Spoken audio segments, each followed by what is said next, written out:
মানবতার বর্বরচিত হামলা চালিয়ে ইসরায়েল আজকে ঠেকুর দিতেছে। তারা মনে করতেছে ফিলিস্তিনকে মনে হয় এই নিশ্চিহ্ন করে দিয়েছে। আমরা ইসরায়েলকে জানিয়ে দিতে চাই, ওই ইসরায়েলকে স্পষ্ট ভাবে বলে দিতে চাই, নেতানিয়াহুকে বলে দিতে চাই, তোমরা যেই ফিলিস্তিনের মাটির মধ্যে হামলা চালিয়েছ সেই মাটি থেকে ইনশাআল্লাহ এক একটা মর্তে মুজাহিদ তৈরি হয়ে তোমাদের ইসরায়েলকে সারা বিশ্বের মানচিত্রের মধ্যে ইহুদিদের খবর রচনা করবে।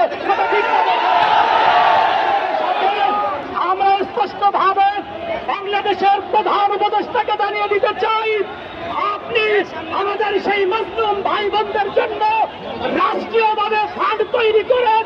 আমরা আমাদের অবস্থান থেকে যে যতটুকু পারবো সেই ফান্ডে আমরা ফান্ড তহবিল তৈরি করেন আমাদের মুসলিম মুসলমান ভাই বোনদের পাশে দাঁড়াবো ইনশাআল্লাহ। স্পষ্ট ভাবে আমাদের প্রধান উপদেষ্টাকে জানিয়ে দিতে চাই, আমাদেরকে যদি ওই ফিলিস্তিন পর্যন্ত না নিতে পারেন, অন্তত পক্ষে ভারতের বর্ডার গুলো আমাদের জন্য খুলে দেন। যেই ৫,৬০০ সৈন্যবাহিনী ভারতের প্রধানমন্ত্রী ইসরায়েলের পক্ষে ফিলিস্তিনের বিপক্ষে পাঠিয়েছেন, আমরা তাদেরকে একটু দেখে নিতে চাই।